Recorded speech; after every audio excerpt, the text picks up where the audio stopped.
Early in my career, I worked at an early stage startup that went from the best place I'd ever worked at the time to a place I did not recognize in less than a year.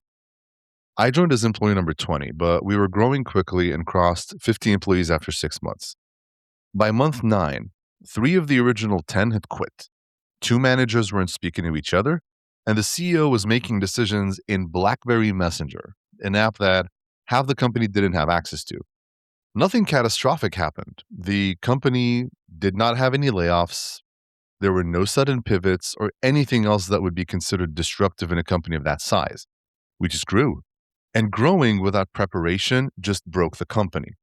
That experience played a key role in shaping how I think about company building more than any framework or business book ever has. And that's because the things that broke weren't obvious to anyone at the time. They were the things that had always worked before: the open door policy, the assumption that everyone knows what's going on, the idea that culture just happens because you hired good people. All of it stopped working once we hit that 50 employee mark.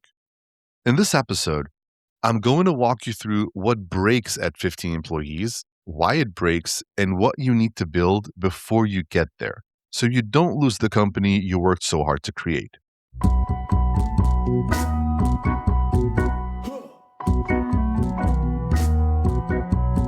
Right. Welcome to the Organized Chaos Podcast, the show for startup founders and HR leaders building companies that actually work. In case you're new here, I'm your host, Nahat Kerala, and I have been doing this for the last 15 years, helping startups build scalable people operations that can carry them from seven-figure revenues to nine-figure exits. Today, I'm talking about the 50 employee wall. It's a phrase I use a lot, and I use it because wall is the right word, because you don't gradually slide into dysfunction, you just hit it. One quarter things feel manageable, but the next quarter, you're handling emergencies every single day and you just can't figure out what changed. What changed is math: the math of human communication, the math of organizational complexity, and the math of what informal systems can actually handle. So, why 50 and not 40 or 75? There are a few reasons, and they compound on each other. The first is Dunbar's layers. Robin Dunbar, the anthropologist, found that humans maintain relationships in predictable tiers. You can have about 5 people in your innermost circle, 15 in your close group, and 50 in your broader trusted network. Beyond 50, people become acquaintances instead of collaborators. At a 15-person startup, the CEO knows everyone's name, probably their spouse's name, and even maybe their dog's name. At 50, though, the CEO doesn't know who half the people are anymore. Human brains cap out at about 50 real working relationships. It's a biological constraint, and no amount of good intentions will change that. The second reason is communication math. In a group of 10, there are 45 possible one-to-one communication paths. When you go up to 50, there are over 1,200 of them. So no amount of let's all just talk to each other can really survive that kind of massive uptick. It leads to information decay, lost context, and people making decisions based on assumptions instead of the facts. And the third reason is a regulatory one. In the US, 50 employees triggers FMLA obligations, EEO-1 reporting requirements, and ACA compliance. You go from a relatively light compliance burden to a serious one overnight. And according to research from Jennifer Zapian on HR planning across growth stages, at around 50 employees, the absence of structure shows up as compliance oversights, management conflicts, and inconsistent treatment of compensation and personnel matters. These things are very common at companies that just don't prepare. So you have a biological limit on human relationships, a mathematical explosion in communication complexity, and a regulatory cliff that all happen at the same time. That's why 50 is the wall.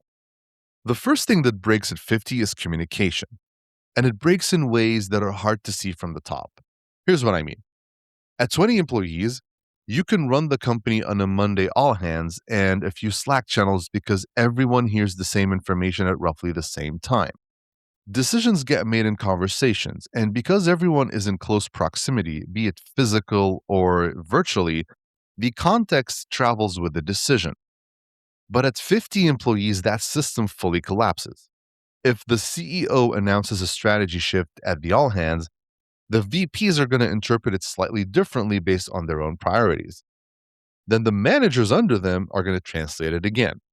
So by the time it reaches the individual contributors, the message has been through 3 or 4 layers of interpretation. And what lands is a sense that something is changing, but there is no clear understanding of what it means for their actual work. I'm sure you've witnessed this at some point throughout your career. This is where you start hearing phrases like, nobody tells us anything, or I found out from someone on another team. Those kinds of phrases are diagnostic, and they tell you that your communication infrastructure is no longer fit for purpose and that it's actually failing. And just to be clear, you do not fix this with more communication. The instinct is always to add another meeting, another update, or another channel, but it makes it worse. You fix this with structured communication. That means defining what information flows where, who owns which messages, and what the expected cadence is. So you move from everyone hears everything to the right people hear the right things at the right time. Now, you might think this is a loss of transparency, but this is how transparency works at scale.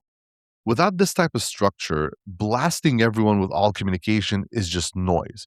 And noise does not improve transparency or serve as a good communication. The second thing that breaks is your processes, specifically the ones that you never wrote down because you never needed to. At 15 people, hiring works something like this.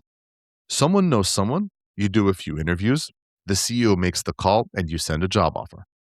At 50, that process is happening across 2 to 4 hiring managers simultaneously, with none of them having any shared criteria, no consistent interview format, and no single source of truth for who's in the pipeline. So one manager's offering compensation above the pay band, if there's even one at this stage, just because they really want the candidate. But another manager is just lowballing because they think they should do whatever it takes to save money. No one's coordinating, and no one realizes how inconsistent the experience looks to candidates. Index Ventures published research on people challenges by headcount stage, and they found that beyond 50 employees, organizations require applicant tracking systems, sophisticated recruitment infrastructure, and often their first dedicated HR professional. The problem is that what works at 20 does not work at 50. And the gap shows up as inefficiency, inconsistency, and increasing legal risk. This is also consistent across onboarding, performance reviews, compensation decisions, expense approvals, and time off policies, just to name a few. At 15 employees, the answer to how do we handle this is ask someone who knows. But at 50 employees, the person who knows is probably buried in 6 hours of meetings every day, and the 3 people who think they know have different answers, which leaves the poor new hire to do just whatever seems reasonable to them at the time. That's how you end up with 5 different expense policies, for example, which are being followed all at the same time, and none of them are written down. The third thing that breaks is one founders care about the most, but don't usually know how to fix, and that is culture. For the first 20 or 30 employees, culture is the founder. It is their energy, their standards, and it's their way of making decisions. New hires absorb this through proximity. They either sit next to or work directly with the founder. They watch how that individual handles a tough conversation with a customer or how they push back on a bad idea in a meeting. Culture transmits through observation and organizational osmosis. At 50, most employees have never had a one-to-one conversation with the founder. They learned the culture from their manager, who learned it from their manager, who might have learned it from the founder 2 years ago. Your values pass through 3 or 4 relays before they reach a new hire, and the signal degrades with every step. And this is exactly when you start hearing founders say things like, it doesn't feel the same anymore, or we lost something. What they're feeling is real, and it's because the transmission mechanism broke down. The culture was never codified, so it couldn't survive the distance between the founder and the new hire on team number 4 who just sits in a different time zone and reports to someone who was hired 6 months ago. 82% of small business owners say that they lose sleep over work related concerns. And this is according to Adobe's research in 2025.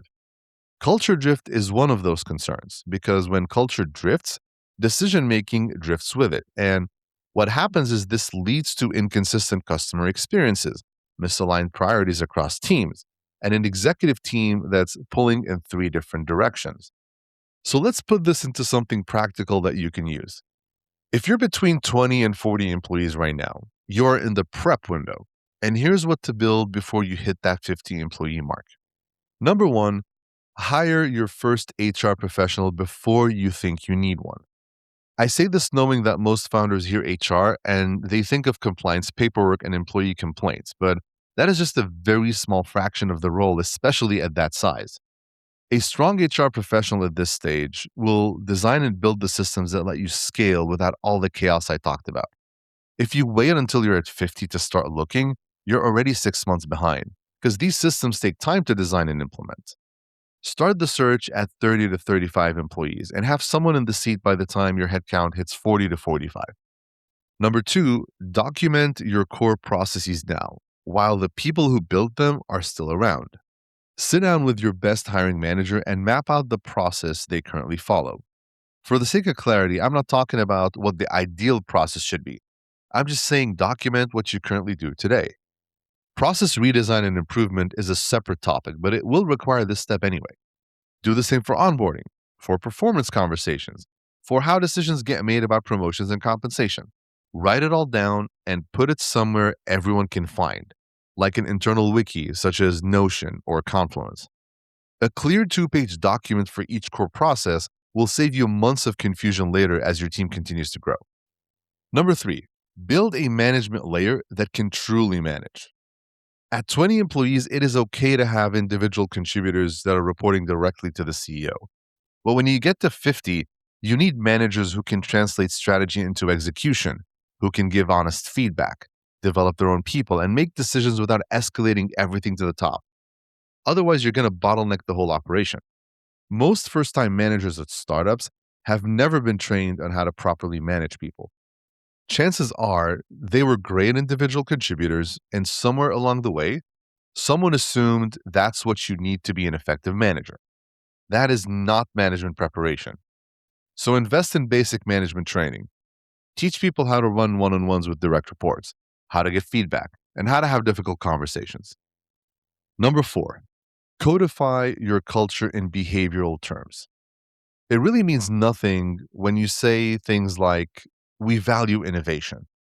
But if you say something like, when you see a process that doesn't work, you're expected to propose an alternative and test it within 2 weeks, that is totally different. Turn your values into observable behaviors that anyone at the company can understand without ever meeting the founder. Then hold people accountable to those behaviors, especially the leadership team, because they're the ones who set the example for everyone else in the organization. And number five, restructure your communication architecture. Decide what information lives in all hands meetings, what lives in team meetings, what lives in written updates, and what lives in one-to-ones. Define the cadence. For example, weekly team syncs or biweekly written updates from the CEO and monthly all hands. When you make it predictable, people know where to find information and they stop guessing. Here's what I want you to take away from this episode. The 50 employee wall is not a sign that something went wrong. Every growing company is going to hit this wall. But it is important to recognize the signs and just take action before things spiral out of control. Companies that fall apart at this stage, they simply assume that what worked at 20 will work at 50. Listen, I've been doing this for over 15 years, and I can assure you that it won't. I'll also say that it is fair to acknowledge that the work I'm describing is not glamorous. Nobody wants to be documenting processes and training managers and building communication systems at this stage of growth. But this is the work that's going to determine whether your company becomes a functional business or becomes a messy startup that just happens to have 50 people. Those are very different things. And the difference shows up in retention, execution speed, and in your ability to raise your next investment round. So start now. If you're at 30 employees and thinking we'll figure it out when we get there, you won't. You're going to be too busy dealing with emergencies to build anything and just keep kicking this can down the road. The window is open right now, so use it. If you want more on this, I put together a free startup HR survival guide that covers the fundamentals of building your people function from scratch. You'll find a link to the guide in the show notes. Well, that's it for this episode. If you enjoyed this, subscribe to the show to get notified when I release new episodes every 2 weeks. In each episode, I break down the operational and people challenges that no one warns you about when you start scaling a company. I'll see you next time.